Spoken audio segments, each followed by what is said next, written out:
171 €. C'est le prix du billet que j'ai joué à pile ou face en cette période de Covid, car non échangeable, non modifiable, non remboursable. Pour aller péter à 10 000 km avec plus de 11 heures de vol, sans repas, sans bagages en soute, et évidemment c'est là que ça devient intéressant, sans billet retour. Comment ça t'es pas hypé? Attends, je te rafraîchis la mémoire.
Bon, je fais pas ça souvent, mais j'en profite que les images de la saison 1 défilent en arrière-plan pour reparler un petit peu en voix off.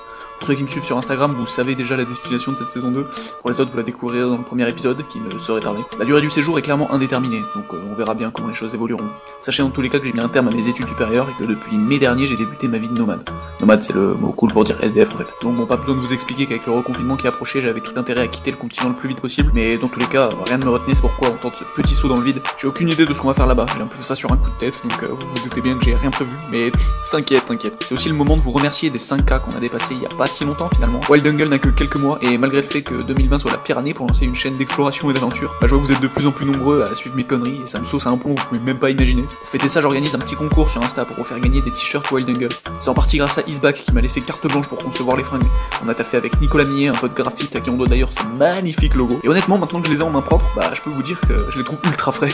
Donc n'hésitez pas à aller jeter un coup d'œil, ça se passe sur mon compte Insta, Yendeltola, qui est d'ailleurs le contre-attaché de cette chaîne YouTube. Si vous voulez les petites stories en exclu, le gros des infos concernant la chaîne, c'est là-bas que ça se passe. Je précise parce que je vois que pour beaucoup d'entre vous, Wild Jungle est un collectif. Or, pas du tout. J'ai choisi ce nom pour qu'on comprenne direct l'intérêt de la création d'images, avec le jeu de mots Wild Jungle, Wild, t'as capté? Enfin, tout en ajoutant la touche Wild du coup, qui débarque directement avec mon fonctionnement de sauvage. C'est ma faute. C'est vrai que j'aime bien ramener des potes dans les expéditions que je mets en place, mais pour le coup c'est bien ma chaîne. Les chaînes YouTube et les Insta des Sraps sont toujours dans les descriptions, donc soyez curieux, n'hésitez pas à aller voir ce qu'ils font chacun de leur côté, généralement ça vaut le détour. Bon, et pour finir, je tenais à vous dire que peu importe si la visibilité de cette chaîne vient à grandir ou pas, dans tous les cas je gagne pas de thunes, et avec ces vidéos, si elles avaient été monétisées, j'aurais pu me faire quoi, 53 balles à tout péter, et c'est rien. Je comprends le kiff que c'est de voir tous ces souvenirs s'accumuler, et cette chaîne YouTube c'est un petit peu la trace de ces aventures que j'avais envie de garder depuis bien trop longtemps. Donc bon, au final, même si personne regarde, le simple fait qu'elle existe me rend ultra fier. C'est beau, ce que je dis putain, je vais me mettre à chialer. Alors sur ce, je vous fais plein de gros bisous les reilles, et on se dit à bientôt pour le premier épisode de la saison 2.